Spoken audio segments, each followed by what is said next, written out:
El día de hoy quería hablar acerca de un rey que es un gran ejemplo a seguir. Un rey que a pesar de su edad hizo grandes cosas para Dios. Estoy hablando del rey Josías. El periodo de los reyes puede ser un poco confuso.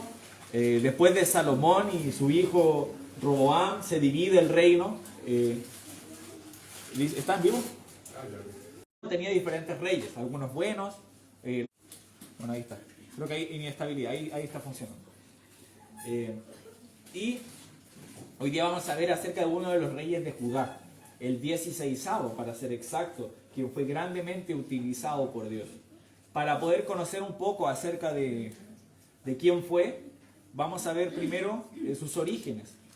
La puse como punto sub cero, como una pequeña introducción de a quién nos estamos refiriendo cuando hablamos de Josías. Y para saber su origen tenemos que remontarnos 300 años antes de que él naciera, en Primero de Reyes, capítulo 13, y el versículo 1. Primero de Reyes 13:1 dice: He aquí que un varón de Dios por palabra de Jehová vino a Judá, a Betel, y estando Jeroboam junto al altar para quemar incienso, aquel clamó contra el altar por palabra de Jehová, y dijo: Altar, altar, así ha dicho Jehová, he aquí que a la casa de David nacerá un hijo llamado Josías, el cual sacrificará sobre ti a los sacerdotes de los lugares altos, que queman sobre ti incienso, y sobre ti quemarán huesos de hombres. Entonces, es interesante ver de que ya desde ese momento ya estaba profetizado el nacimiento de Josías. Josías, ya Dios tenía grandes planes para él aún antes de que él naciera. Y incluso hay una señal más adelante donde el rey quiere que prendan a ese profeta y su mano se le seca. Vemos que grandes cosas esperaban para él. Y también podemos ver de Josías el contexto de su nacimiento. Él no nació en el mejor ambiente para poder servir a Dios. Si nosotros ahora vamos a Segundo de Reyes, capítulo 21, podemos ver un poquito acerca del contexto de su nacimiento. Segundo de Reyes, capítulo 21 y el versículo 19, dice: De 22 años era Amón cuando comenzó a reinar, y reinó 2 años en Jerusalén. El nombre de su madre fue Mesulemet, hija de Haruz de Jotba, e hizo lo malo ante los ojos de Jehová, como había hecho Manasés su padre, y anduvo en todos los caminos en que su padre anduvo, y sirvió a los ídolos a los cuales había servido su padre, y los adoró. Y dejó a Jehová, el Dios de sus padres, y no anduvo en el camino de Jehová. Y los siervos de Amón conspiraron contra él, y mataron al rey en su casa. Entonces el pueblo de la tierra mató a todos los que habían conspirado contra el rey Amón, y puso el pueblo de la tierra por rey en su lugar a Josías su hijo. Los demás hechos de Amón, ¿no están todos escritos en el libro de las crónicas de los reyes de Judá? Y fue sepultado en su sepulcro en el huerto de Usa, y reinó en su lugar Josías su hijo. Entonces llegamos a Josías, nos damos cuenta de que su padre fue un mal ejemplo, y su abuelo también fue un mal ejemplo. Nos damos cuenta, no es necesario leer acerca de Manasés, serían hartos versículos, pero les invito a leerlo. El principio del capítulo 21 habla acerca de Manasés, de su mal reinado, y nos dice de su padre Amón, que siguió los pasos de su padre Manasés, y fue también un mal rey que sirvió a ídolos. Entonces, él tenía un mal ejemplo a seguir, pero vamos a ver cómo lo hizo Josías. Y ya para empezar ya con el primer punto, a la hora de servir al Señor tengo 3 puntos. El pasado no importa, la persona no importa, y la palabra sí importa. Así que, como punto número 1, el pasado no importa. Vamos a Segundo de Reyes, capítulo 22, el capítulo siguiente. Cuando Josías comenzó a reinar, era de 8 años, y reinó en Jerusalén 31 años. El nombre de su madre fue Jedida, hija de Adaía de Boscat. Entonces nos damos cuenta de que empezó a reinar con 8 años, y vemos su pasado. Imagínense, esos 8 años, lo único que debe haber escuchado fue lo que escuchó de su padre y de su madre. Entonces, el pasado era una gran carga que él tenía. Pero la verdad es que el pasado no importa. En Primera de Corintios 15, les pido que me acompañen a Primera de Corintios 15, versículo 9. Podemos ver un ejemplo de alguien que su pasado quizás no, su pasado no era el adecuado, pero aún así fue grandemente utilizado. Me refiero a Pablo. 1 Corintios 15, versículo 9, dice: porque yo soy el más pequeño de los apóstoles, que no soy digno de ser llamado apóstol, porque perseguía a la iglesia de Dios. Pero por la gracia de Dios soy lo que soy, y su gracia no ha sido en vano para conmigo. Antes he trabajado más que todos ellos, pero no yo, sino la gracia de Dios conmigo. Nos damos cuenta de que Pablo no tenía el perfil adecuado, si lo pensamos, habiendo perseguido a la iglesia para poder ser un apóstol. Pero él dice en el versículo 9, por la gracia de Dios soy lo que soy. Entonces es importante recordar eso. El pasado no importa, porque depende de la gracia de Dios. Dios puede salvar a cualquier pecador, hermanos. De hecho, Jesús murió por todos los pecados del mundo. Y cualquier persona que crea en el Evangelio, en su muerte, sepultura y resurrección, puede ser salvo. Entonces, no hay pecador lo suficientemente malo para no poder ser salvado por Jesús. Tiene que ser demasiado terco para no ser salvo, pero no depende. Jesús, la muerte de Jesús fue suficiente, a eso quiero llegar. No tenemos excusa, hermano. Salvación y arrepentimiento y cambio son suficientes. Si uno es salvo, pero está en pecado, como por ejemplo, vamos a mi segundo ejemplo, Pedro y su rechazo a Jesús. Acompáñenme a Mateo 26. Ahora no estamos hablando de alguien que perseguía a la iglesia, sino un discípulo de Jesús. Uno de los discípulos más importantes. Jesús siempre andaba con multitudes, pero siempre tuvo a sus 12 que él escogió. Y de los 12 siempre andaba con 3, que le acompañaban a todos lados. Y ahí estaba Pedro. Y en el capítulo 26, versículo 69, encontramos la negación de Pedro hacia Jesús. Pedro estaba sentado fuera en el patio, versículo 69, y se le acercó una criada diciendo: tú también estabas con Jesús el Galileo. Mas él negó delante de todos, diciendo: no sé lo que dices. Saliendo él a la puerta, le vio otra, y dijo a los que estaban allí: también éste estaba con Jesús el Nazareno. Pero él negó otra vez con juramento: no conozco al hombre. Un poco después, acercándose, los que por allí estaban dijeron a Pedro: verdaderamente tú eres de ellos, porque aún tu manera de hablar te descubre. Entonces él comenzó a maldecir y jurar: no conozco al hombre. Y enseguida cantó el gallo. Entonces Pedro se acordó de las palabras de Jesús que le había dicho: antes que cante el gallo, me negarás 3 veces. Y saliendo afuera lloró amargamente. Entonces, el primer caso podría ser el de Pablo, alguien que, y bueno, también Josías, alguien que tiene un testimonio malo por atrás, totalmente contrario a Dios. Y el segundo podría ser alguien que sí, esto podría ser considerado, por ejemplo, alguien salvo, en este caso Pedro, un discípulo de Jesús, pero que cometió un error, que se desvió, que en este caso negó a Jesús. Y ahí podría entrar cualquier persona que sea una persona salva, un miembro de una iglesia, pero que esté en pecado y que no se ha arrepentido. Nosotros también podemos ser utilizados. Dios está dispuesto a perdonarnos. De hecho, hay un versículo que me gusta mucho que habla de eso, que está en Santiago capítulo 4.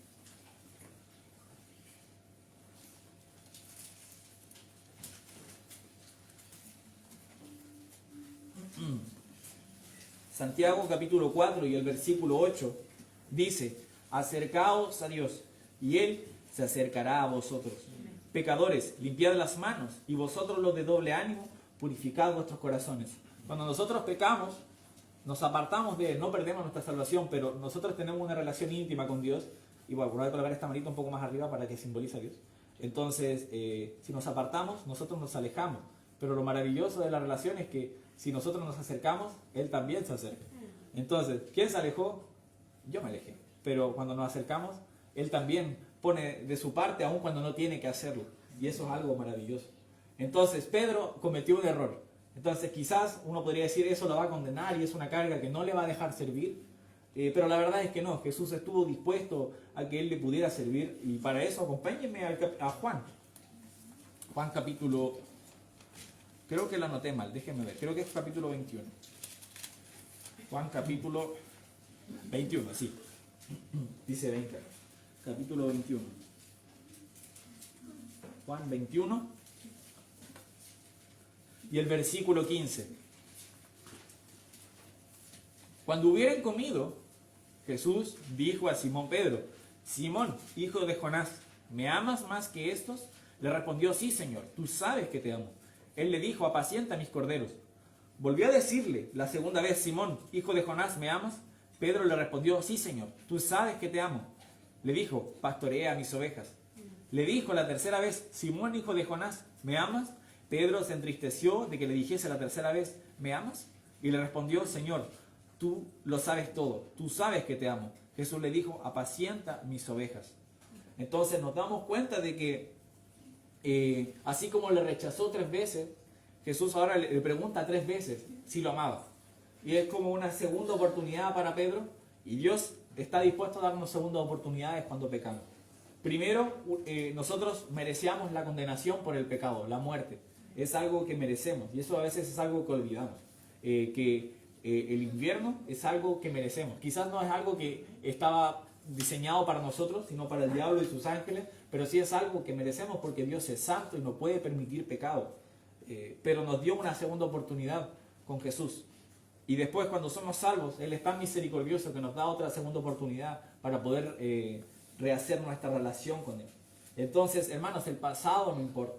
Y Josías, aún después de todo su pasado, de por ejemplo haber tenido un abuelo que fue un mal ejemplo, un papá que fue un mal ejemplo, él siguió los caminos dice la Biblia, de su padre David, es decir, de quien venía su descendencia, y él fue su ejemplo y hizo lo recto ante los ojos de Jehová. Entonces no tenemos excusa, hermanos, nuestro pasado no nos afecta. Muchas veces culpamos a nuestro carácter por nuestro pasado. Decimos cosas como, no, yo soy enojón porque mi papá era enojón, o yo soy prepotente a la hora de tomar decisiones, tomo las decisiones así rápido, no las pienso porque así lo hacíamos en mi casa. Pero no es una excusa, hermanos. El pasado no importa a la hora de servir a nuestro Señor. No es necesario y no estamos atados por eso. Otro que lo agregué porque lo escuché hoy día en la mañana y pensé que era bueno. David hizo error con Urías. Y voy a leer el versículo que leímos en la mañana. Primero de Reyes 15:5 dice: por cuanto David había hecho lo recto ante los ojos de Jehová, y de ninguna cosa que le mandase se había apartado en todos los días de su vida, salvo en lo tocante a Urías Eteo. Entonces, lo de Urías Eteo fue una caída de David. Eso es cierto. Pero podemos ver de que el resumen de su vida sigue siendo de que él hizo lo recto ante los ojos de Jehová. Y nosotros nos damos cuenta de que él tuvo una actitud correcta, así como Pedro, que se arrepiente, que dice a Jesús que lo ama, y sabemos de que después Pedro sirve a Jesús hasta la muerte. No aparece la muerte de Pedro en la Biblia, pero sí sabemos de que, por historia, de que Pedro muere por el Evangelio. David también, aunque tuvo esa caída, en resumen, él pudo servir y se arrepintió. Y por eso tenemos, por ejemplo, Salmo 51, donde vemos su arrepentimiento, o cuando reacciona, cuando Natán le dice esa historia de la ovejita y luego le dice, tú eres ese hombre. Y David se da cuenta y se arrepiente. Eso es importante y nos damos cuenta de que el pasado no nos ata, el pasado no importa. Eso como primer punto. Como segundo punto, la persona no importa. Acompáñenme nuevamente a Segundo de Reyes. Segundo de Reyes 22. Entonces, nuevamente, cuando Josías comenzó a reinar en el versículo 1, era de 8 años y reinó en Jerusalén 31 años. Y el nombre de su madre fue Jedida, hija de Adaía de Boscar. Vemos que tenía 8 años. ¿Quién de aquí de los niños tiene 8 años? Elena tiene 8. ¿Quién más? Patrick tiene 8. Mía, 8. Entonces, imagínense a Patrick siendo el rey de una nación. Parece imposible. ¿Cómo va? Y Patrick es muy inteligente, pero ser rey de una nación es algo complicado. Mucha gente critica a presidentes jóvenes, y esos presidentes tienen 35 años, por ejemplo, 40 años, y se les dice jóvenes. Y no estoy hablando por esto por nadie en particular, pero para hacer la semejanza, ¿no? Y son gente que tiene estudios y que también comete errores que uno dice, wow, pero ¿cómo se tiene tantos estudios? Entonces, que tenga 8 años un rey es realmente sorprendente. De hecho, podemos darnos cuenta de que aún por su edad, él hizo cosas muy, muy sabias, muy maduras. En el versículo 2 dice, e hizo lo recto ante los ojos de Jehová, y anduvo en todo el camino de David su padre, sin apartarse a derecha ni a izquierda. en otro versículo, en Segunda de Crónicas, capítulo 34, dice, a los 8 años de su reinado, siendo aún muchacho, comenzó a buscar a Dios de David, comenzó a buscar al Dios de David su padre. Eso está en Segunda de Crónicas 34, segundo, perdón, de Crónicas 34. Y nos damos cuenta ya con 16 años, 8 años de su reinado, 16, ya había comenzado a buscar a Dios, al Dios de David su padre. O sea, él se dio cuenta primero de que los ídolos que adoraban sus antepasados eran dioses falsos, paganos, y por lo tanto empezó a buscar al único Dios verdadero. Entonces la persona, no importa, la edad en este caso, no importó, porque Dios puede utilizar a cualquiera, hermano. Otro ejemplo de esto, y es el primero que se me vino a la mente a la hora de estar estudiando, fue Moisés. Moisés tenía esa excusa y fue muy bueno para hacer excusas a la hora de servir a Dios. Vamos a Éxodo capítulo 4. Y vamos a ver el argumento de Moisés y la respuesta que Dios le da. Éxodo capítulo 4. Moisés pone varias excusas, pero esta en específica va de acuerdo con una dificultad propia de la persona de Moisés. Éxodo 4, versículo 10. Entonces dijo Moisés a Jehová: ¡Ay, Señor! Nunca he sido hombre de fácil palabra, ni antes ni desde que tú hablas a tu siervo, porque soy tardo en el habla y torpe de lengua. Entonces le está diciendo: Señor, pero hay un problema, yo no soy el indicado. ¿Por qué? Porque soy tardo para hablar, soy torpe de lengua, me cuesta, no sé si era tartamudo, no estoy exactamente seguro, no sé si a lo mejor tenía problemas para hablar en público. Eso es algo común hoy en día, es normal, y hay gente que le cuesta más que otras personas. Entonces su argumento es: yo no soy el indicado, yo no te voy a servir para poder comunicar a Faraón. Pero ¿cuál es la respuesta de Dios en el versículo 11? Y Jehová le respondió: ¿quién dio la boca al hombre? ¿O quién hizo al mudo y al sordo y al que ve y al ciego? ¿No soy yo, Jehová? Ahora pues, ve, y yo estaré con tu boca, y te enseñaré lo que hayas de hablar. Entonces, nuevamente, nos damos cuenta de que no depende de la persona, sino que es la obra de Dios. Hermanos, Dios es el que obra y es el que le dio la palabra. Entonces, Moisés sí pudo haber sido tardo para hablar, torpe de lengua, pero si nosotros luego vemos toda la historia, porque nosotros podemos hacer eso ahora, podemos ver qué pasó. Moisés es probablemente uno de los más grandes líderes de la historia. Y era tardo para hablar, torpe de lengua. ¿Y fue por qué? Porque quien puso las palabras, quien habló realmente ahí fue Dios. Por eso dice que Él es quien dio la boca al mudo. Entonces, igual, pongámonos a pensar, Dios escogió a Moisés para que le sirviera, y Moisés le dice: te equivocaste. Pero con esto, cuando en el versículo 11 le dice que Él hizo la boca, que Él creó al mudo, que Él creó al sordo, le está diciendo: ¿crees que sabes más que yo a la hora de escoger? No, o sea, Dios estaba haciendo la decisión correcta y nosotros vemos los resultados y fueron buenos resultados.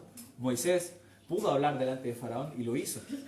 Entonces, recordemos, y eso es importante en el versículo 12, yo estaré con tu boca y te enseñaré lo que hayas de hablar. Depende de Dios, hermanos, no de nosotros.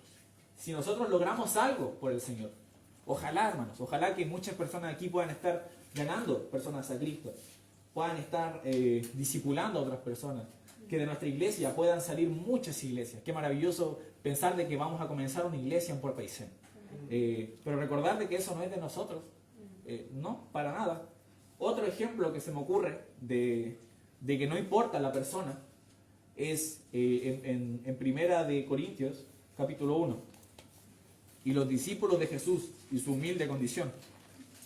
Porque Jesús no escogió a los más inteligentes.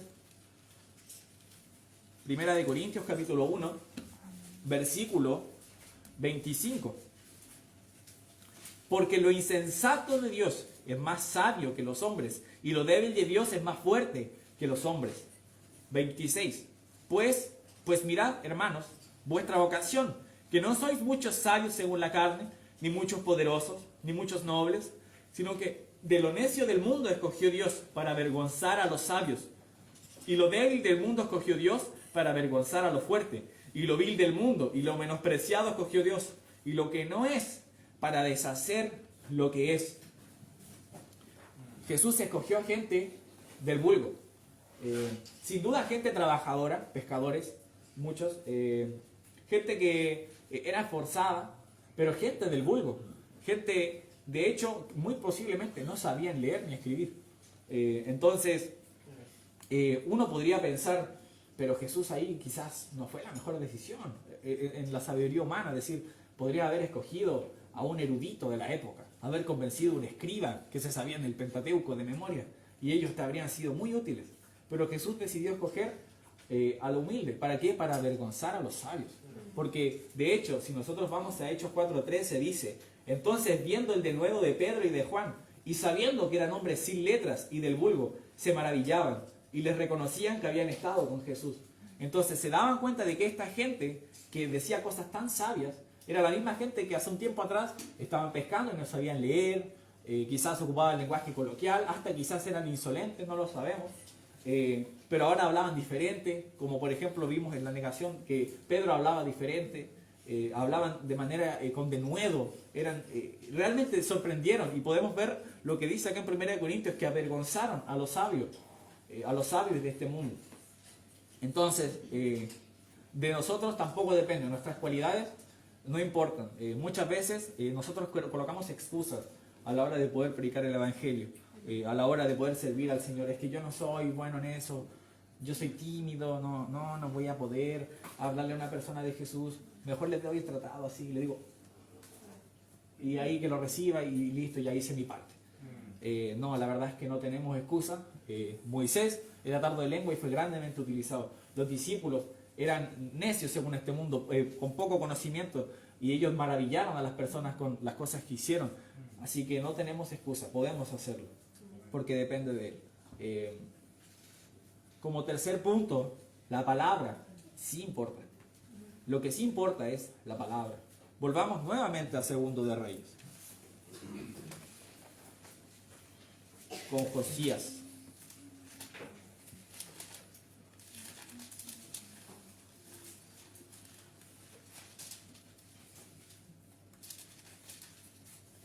Josías. Segundo de Reyes 10 dice: asimismo el escriba Safán declaró al rey diciendo: el sacerdote Hilcías me ha dado un libro. Y lo leyó Safán delante del rey. Y cuando el rey hubo oído las palabras del libro de la ley, rasgó sus vestidos. Luego el rey dio orden al sacerdote Hilcías, a Ahicam, hijo de Safán, a Acbor, hijo de Micaías, al escriba Safán, y a Asaías, siervo del rey, diciendo: id y preguntad a Jehová por mí, y por el pueblo, y por todo Judá, acerca de las palabras de este libro que se ha hallado, porque grande es la ira de Jehová que se ha encendido contra nosotros, por cuanto nuestros padres no escucharon las palabras de este libro, para ser conforme a todo lo que nos fue escrito. Entonces nos damos cuenta de que a él le importó la palabra, y debería importarnos a nosotros también. Él se dio cuenta de que lo que estaba haciendo sus generaciones pasadas, adorando ídolos paganos, dioses falsos, estaba mal, y se asustó y tomó cartas en el asunto. Y eso es lo que un buen líder debe hacer. Si nosotros pensamos en buenos gobiernos, independientes del sector político, etcétera, son los que se preocupan por su gente, los que dicen: hay una necesidad en esto y tenemos que atacarla de esta otra manera. Entonces se dio cuenta de que había una necesidad grave, de que Dios estaba enojado con el pueblo de Israel, y por justa manera. ¿Por qué? Porque ellos se habían desviado de sus mandamientos y habían empezado a adorar dioses falsos, y tomó carta en el asunto enseguida. Vamos al versículo 17. Por cuanto me dejaron a mí y quemaron incienso a dioses ajenos, provocando a ira contra toda obra de sus manos, mi ira se ha encendido contra este lugar y no se apagará. Veamos el versículo 18 ahora. Mas al rey de Judá, que os ha enviado para que preguntaseis a Jehová, diréis así: así ha dicho Jehová, Dios de Israel, por cuanto oíste la palabra del libro, y tu corazón se enterneció y te humillaste delante de Jehová, cuando oíste lo que yo he pronunciado contra este lugar y contra tus moradores, que me darán a ser asolados y malditos, y rasgaste tus vestidos y lloraste en mi presencia, y también yo te he oído, dice Jehová. Por tanto, he aquí, yo te recogeré con tus padres, y serás llevado a tu sepulcro en paz, y no verán tus ojos todo el mal que yo traigo sobre este lugar. Y ellos dieron al rey la respuesta. Entonces vemos de que la gran decisión que él tomó salvó a él e incluso a su familia. Es importante en el énfasis en el 18, porque Dios iba a castigar el pecado. Y lo dice en el versículo 17, de hecho podemos leer 16 y 17, en el 16 dice, así dijo Jehová, he aquí yo traigo sobre este lugar y sobre todos los que en él moran, todo el mal que habla este libro que ha leído el rey de Judá. Y después lo que leímos, por cuanto me dejaron a mí y quemaron incienso a dioses ajenos, provocándome a ira con toda obra de sus manos. Mi ira se ha encendido contra este lugar y no se apagará. O sea, Dios es justo y tenía que hacer un juicio por el pecado. Pero el rey de Judá se había arrepentido, se dio cuenta del error y fue rápidamente, primero se arrepintió, rasgó sus vestidos y luego fue a preguntar a Dios y fue recompensado por eso. Y por eso tenemos esa promesa maravillosa en el 20. Por tanto, he aquí yo te recogeré con tus padres y serás llevado a tu sepulcro en paz y no verán tus ojos el mal. Entonces, podríamos decir que hasta le compró tiempo a Israel. Es decir, tomó la decisión correcta y su pueblo se vio beneficiado. Entonces, la palabra sí importa. Pensando en esto también me hace pensar en una iglesia del Nuevo Testamento, la iglesia de Berea. Eso está en Hechos capítulo 17. Hechos capítulo 17, el versículo 10, nos dice, inmediatamente los hermanos enviaron de noche a Pablo y a Silas hasta Berea, y ellos, habiendo llegado, entraron en la sinagoga de los judíos. Y estos eran más nobles que los que estaban en Tesalónica, pues recibieron la palabra con toda solicitud, escudriñando cada día las escrituras, para ver si estas cosas eran así. Nosotros en instituto hemos podido estudiar acerca de la historia de las iglesias. Y algo que ha sido realmente maravilloso es ver cómo todas las iglesias, la iglesia del Nuevo Testamento fue preservada a través de los tiempos y uno podía ver algunas características de doctrinas fundamentales que mantuvieron. Y entre algunas de ellas, y de las más importantes, era la autoridad de la Biblia. Y ellos daban su vida por cosas como esas, eran perseguidos por tener copias de las escrituras, a veces se les recriminaba por creer cosas que eran antibíblicas, como por ejemplo el bautismo infantil o una especie de jerarquía aparte del pastorado, del diaconado, atacando a la autonomía de las iglesias. Entonces, la palabra es viva y eficaz y ellos lo sabían y dieron sus vidas protegiendo. Y les invito, hermanos, a que puedan darle un pequeño estudio a eso. Es hermoso ver eso y aprender un poco acerca de lo que hicieron nuestros antepasados para que nosotros podamos estar aquí hoy en una iglesia bautista. Eso fue una historia de preservación del Señor y es hermoso aprender de cristianos que dieron su vida por cosas así. Y una de sus características era tener como única autoridad la palabra. Y esa también es una de las características de nuestra iglesia. De hecho, nosotros hemos estado leyendo el libro del rastro de la sangre y una de las frases que se repite mucho es de que la iglesia neotestamentaria es de carácter ejecutivo y no legislativo. ¿Qué se refiere? Que nosotros acatamos las leyes ya dadas, no creamos leyes nuevas. Pero luego otras iglesias empezaron a crear leyes, a quitar antiguas, a colocar leyes nuevas que contradecían a la Biblia. Pero nosotros tenemos otra ordenanza en la Biblia. De hecho, una pena que no esté hermano Anto aquí porque vamos a leer Salmo 119. Podríamos haberlo dicho que lo dijera él, pero bueno. Acompáñame a Salmo 119. Esperamos que se mejore pronto, hermano Anto. Salmo 119, versículo 4. Tú encargaste que sean muy guardados tus mandamientos. Ojalá fuesen ordenados mis caminos para guardar tus estatutos. Entonces no sería yo avergonzado cuando atendiese a todos tus mandamientos. El Señor encargó a cada líder, a cada momento en Israel, les encargaba a Moisés, a Josué, a David, a Salomón y a todos les encargó que guardasen sus mandamientos. Y suena repetitivo cuando lo leemos, pero la verdad es que lo repitió muchas veces y aún así mucha gente, muchos reyes no le hicieron caso. Y vemos cómo terminaron. Por ejemplo, pensemos en el papá de Josías, Amón. Él no obedeció a los mandamientos ni guardó los estatutos de Dios, siguió los pasos de su padre Manasés y su gobierno duró 2 años. Y le hicieron un complot, un motín y lo mataron. Así que le fue mal. Pero si pensamos en Josías, Josías pudo gobernar por 31 años. Y ese gobierno fue próspero, y él hizo grandes cosas. De hecho, acompáñenme a Segundo de Reyes nuevamente, versículo 23, capítulo 23, versículo 4, 5 dice, y quitó a los sacerdotes idólatras que habían puesto los reyes de Judá para que quemasen incienso en los lugares altos, en las ciudades de Judá y en los alrededores de Jerusalén, y asimismo a los que quemaban incienso a Baal, al sol y a la luna, y a los signos del zodiaco, y a todo el ejército de los cielos. Hizo también sacar a la imagen de Acera, fuera de la casa de Jehová, fuera de Jerusalén, al valle del Cedrón, y la quemó en el valle del Cedrón, y la convirtió en polvo, y echó el polvo sobre los sepulcros de los hijos del pueblo. Además derribó los lugares de prostitución idolátrica que estaban en la casa de Jehová, en los cuales tenían mujeres tiendas para Acera.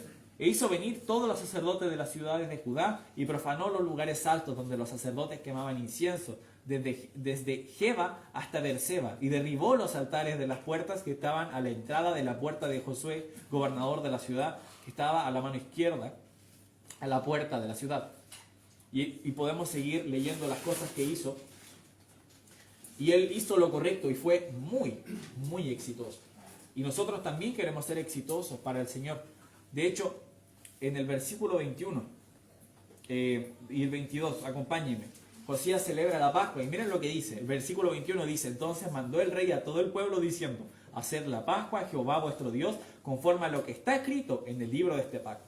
22. No había sido hecha tal Pascua desde los tiempos en que los jueces gobernaban en Israel, ni en todos los tiempos de los reyes de Israel y de los reyes de Judá. A los 18 años del rey Josías fue hecha aquella Pascua a Jehová en Jerusalén. O sea, se hizo una Pascua que no se había hecho como en los tiempos de los jueces.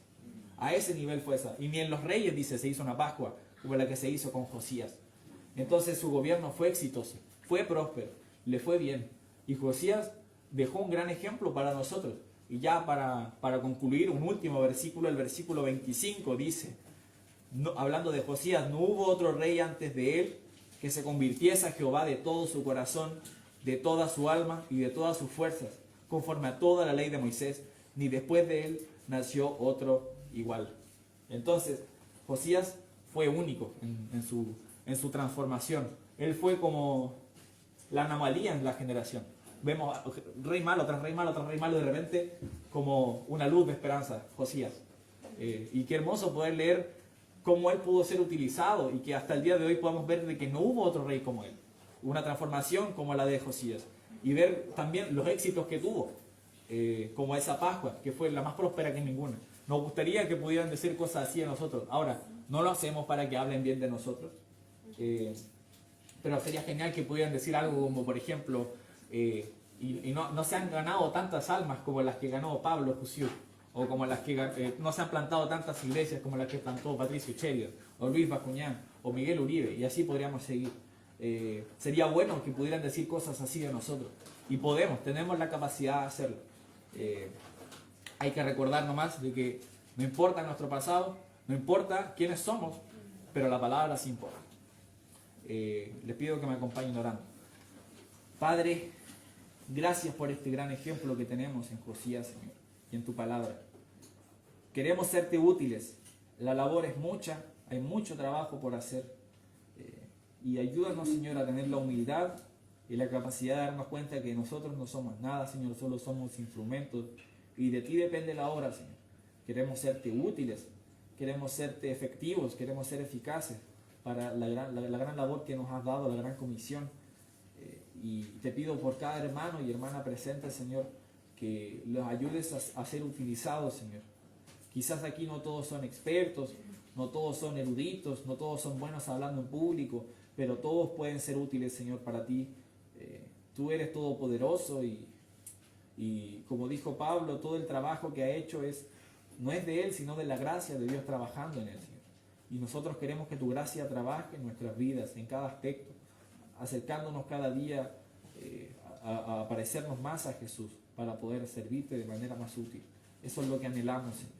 Queremos ser tan prósperos como lo fue Josías, su reinado. Damos gracias por todo esto y oramos en el nombre de nuestro Señor y Salvador Jesús. Amén.